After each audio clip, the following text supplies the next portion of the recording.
Lolita Healy knew she wanted to make a living doing something creative. She just wasn't sure exactly what.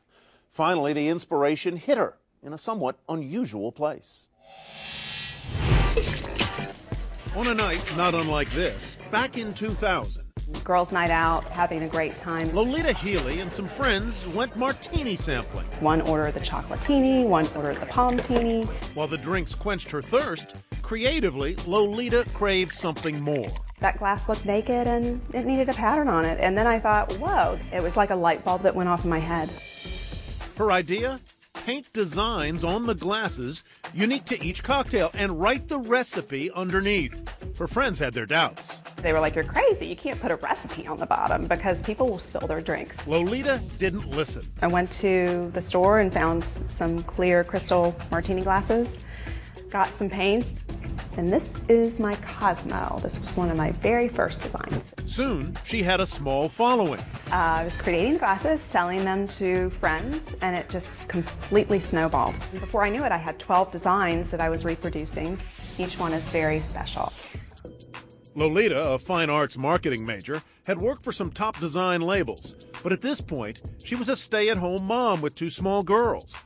Her patterns could take anywhere from half an hour to 4 hours per glass. At most, she could paint about 50 a day, and she did it all while taking care of the kids and the house. At times, it was overwhelming. I remember being so tired going to bed. I left the glasses in the oven because I have to bake the paint. And at about 3 in the morning, my smoke alarm goes off in the middle of the night. And I got up, opened the oven, and they were just burnt to a crisp. Every time she broke one, she'd just be like, oh my gosh. Caroline was about 4 when the business started. I just remember her painting so many glasses all the time. Mary Margaret, only 2. As with most kids, their mom became a role model. But Lolita's self-made career created some unusual situations. When I was in 1st grade, I was like, I'm going to draw martinis. I'm going to be like my mom.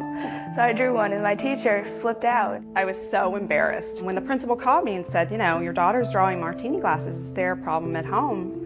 I said, it's not really a problem. It's my business. Perhaps there wasn't an alcohol problem, but Lolita's budding business was causing tension at home. My husband at the time really didn't like what I was doing.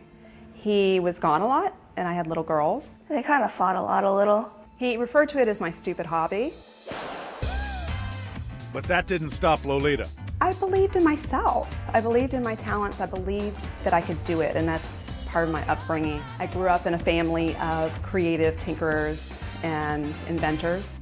The most famous, she says, was Cyrus McCormick, an inventor of the mechanical reaper. I grew up knowing that he was a special guy and that invention and ideas and creativity were all really important, but almost even more important than that was protecting your idea. So important that at age 12, Lolita applied for and received her first copyright. For this character, she called it Doodlebug. And when she started painting glasses, she began copywriting those designs as well.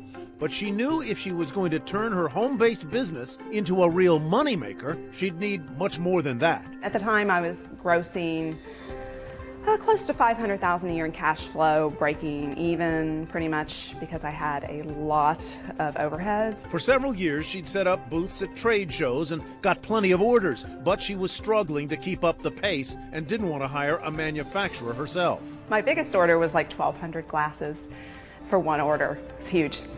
I was doing my red, white, and blue Freedom design, and I can just remember telling, I can't believe I still have 1,000 glasses to go, you know? Everyone I talked to, I told them I wanted to license this line. Finally, Ray Marco of Santa Barbara Design Studios saw her work and agreed to give the Lolita brand a shot.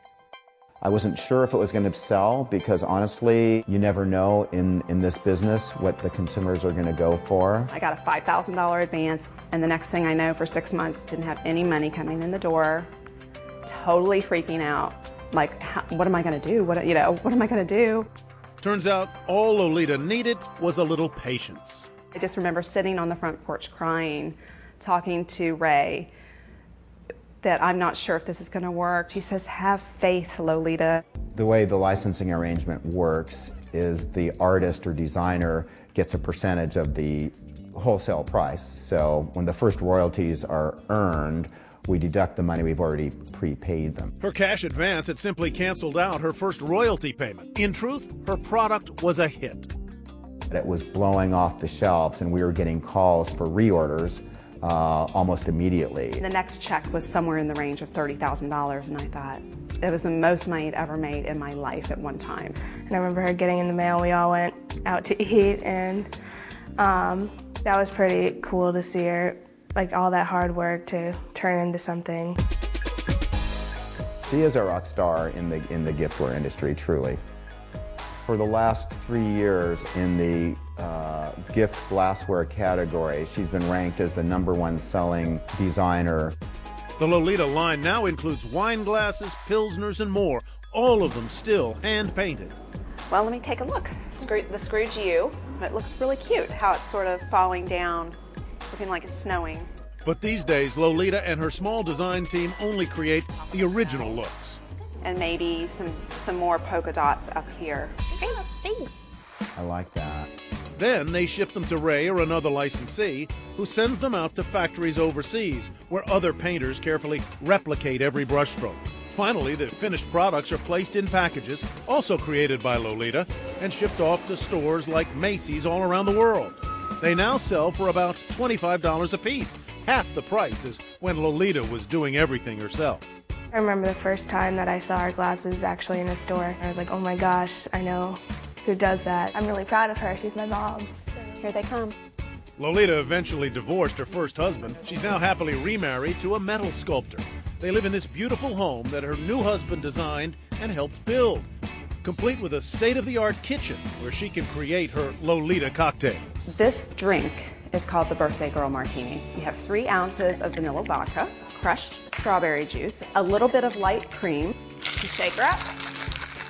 With 700 copyrights and counting, her one-time hobby has certainly paid off. 62